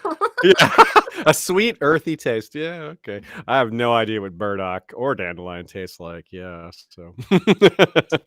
So yeah, everyone, this has been a super fun podcast. Thank you for joining us here on this Saturday night. Of course, in the comment section, you can see the pin post if you want to check out our downloadable version, to which we now have a sound editor. Anchor.fm. It has all the links for Spotify, iTunes, super easy to find. Of course, thank you to Anchor for being our sponsors for the podcast. And thank you to my co-hosts. This has been so cool. Like, when we talked about, when did we talk about starting this? I think it was last January. I talked to Aziz. I said, let's talk about The Witcher. Obviously, I had been listening to Aziz for years, for History of Westeros, the Song of Ice and Fire content. Then I started making content, and then Aziz said, we need to talk to Michal, and then we all got together. Now we're here 14 episodes later. Finished all the short stories. It's been so fun. And as you can see, I think we're all kind of addicted to talking about it. It's kind of a problem. Yeah, but we're getting more and more into a groove here, and we got so much more to go. Yeah. And not too much to talk about as far as the show stuff goes, but there is a Siri and Geralt trailer. What I do want to do is I'm going to wait a couple more days because I have a feeling there might be a Yennefer one coming out. And what I'm going to do is analyze. Yeah, I'm going to analyze all of them because all of them are pretty short. But I will say in the second one, I'm doing some writing for my video, and it has the conjunctions of spheres in it. So a little bit of a Nice. spoiler, where I think we're going to see some sort of magickery of conjunction of spheres. I caught it, and I had to like play it at like 0.25 speed in there. And then also in the Geralt's one, we talked about it today, may also be facing death, talking to Ooh. death. So I think we talked about a little bit about this, getting some of this short story content in the second season. They talked about not each episode kind of being based on one like we got with the first 6 episodes, but it's certainly going to be interesting because it's going to be more continual one time. Yeah, we might get some things that we thought they were skipping. So that's cool. Ooh, yes, Gear trailer. We maybe they are going to be doing that when they did like kind of the Game of Thrones stuff towards the end, where they had kind of, you know, the different trailers for people in the different POVs. Yes, But- please try and make a super dramatic runic trailer. Yeah, that was fun. I can see them doing it Yennefer one since she kind of disappeared. You know what I mean? We'll see what happens with that. But yeah, what's next for you guys? What's going on? Michal. Well, I am still online. And, my Marvel / Star Wars / Disney Plus podcast called Level 7 Access is currently covering Loki, which is a great show and is wonderful. Also, Vassals of Kingsgrave finished up their reading of The Witcher, actually. So those last couple episodes will be coming out. I am on the last one, and that was really fun to revisit the end of the season. And we'll have some more interesting discussion about just about anything you can think of. And I feel like there was one more thing, but I don't remember what it was. So, by the way, I do have the link for Michal's Vassals of Kingsgrave stuff in the description, her Twitter. So if you want to go check out her social media, you want to go follow her, keep track on what she has to say about things. Of course, I love her Marvel content. I'm a huge Marvel fan, so go check that out as well. Yes, recommended. Recommended. And on our end, we have finished the Winds of Winter portion of Valar Read, so we have made it through all the Song of Ice and Fire chapters. We're doing a fun episode on the Lost Valyrian Steel, and then moving on to Dunk and Egg. So that's where we're at. Oh, that's hell yeah! I'm excited to listen to that. Sure, you're done all of the Winds of Winter stuff now, and you're moving into other cool stuff. Yeah. Yep. Keep on trucking. Interesting territory now that we're in. Like I said, we talked a little bit privately. You know, of course, I'm excited for the end of the year because we're going to be getting the Book of Boba Fett and the Mandalorian, but especially The Witcher. A lot of good stuff. And then next year, of course, we're going to be getting House of the Dragon, which is exciting. So, you know, we talked about the potentiality of people even getting into The Witcher because it kind of drops all at once. And, you know, shows dropping weekly is kind of a cool thing that I enjoy. And I think we're all on the same page on. We like to kind of have that slow burn. But it's certainly going to be interesting to see where The Witcher goes because last time The Witcher came out, the book sold out online. I couldn't find one. I couldn't find one for a giveaway. Let's get more of that happening. Yeah, more people buying the book sounds great. And just in general, like you said, it's true. There's so many great shows coming out. It's like, hopefully it's a rising tide floats all boats situation because we're entering some sort of new golden age for fantasy prestige TV. It's going to be something else. And one kind of criticism people had of season 1 of The Witcher 2, which is interesting, was the VFX. Now they have the Mandalorian and Avengers team working on it. Yeah, they got more money. They did well and got more money, and there you go. I didn't particularly. I actually kind of like the folksy feel of it, but I mean, you know, Netflix kind of recognizes that this is not going to be some sort of CW fantasy type deal for them. They understand that this is going to be a 7-8 season type deal, and they need to make sure, they give the resources to tell the whole story. You know, I think it's I don't know. You can't tell much from the 2 new trailers. They're only a couple seconds, like 15 seconds long, but it looks more refined from what they're doing. We'll certainly see. Yeah.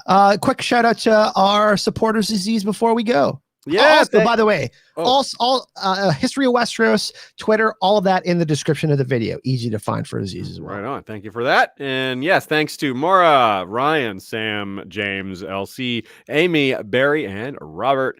You guys rock. We are much appreciative of your contributions, and we will put it to good use, getting more episodes out faster.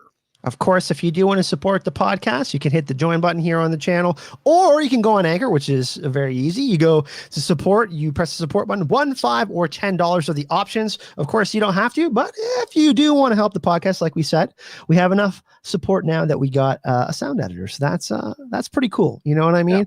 And hopefully, I'm not saying that I want to make us the best Witcher podcast, but I'm just saying, we're pretty cool. It's a worthy goal to ascribe to, whether we get there or not. Yeah. So I think it goes without saying, thank you so much, everyone, for joining us on this Saturday night. We hope you have an awesome rest of your weekend. Check us out on Facebook. Podcast a surprise. Come join us there. We do all of our updates on there, or you can follow any one of us on social media, and we kind of usually do our updates. Yeah, we've got some interesting things coming up, guys. Get excited for some new episodes. A lot of cool Witcher things are coming on the way. Thank you so much for joining us, and have a great one. We'll see you in the next episode.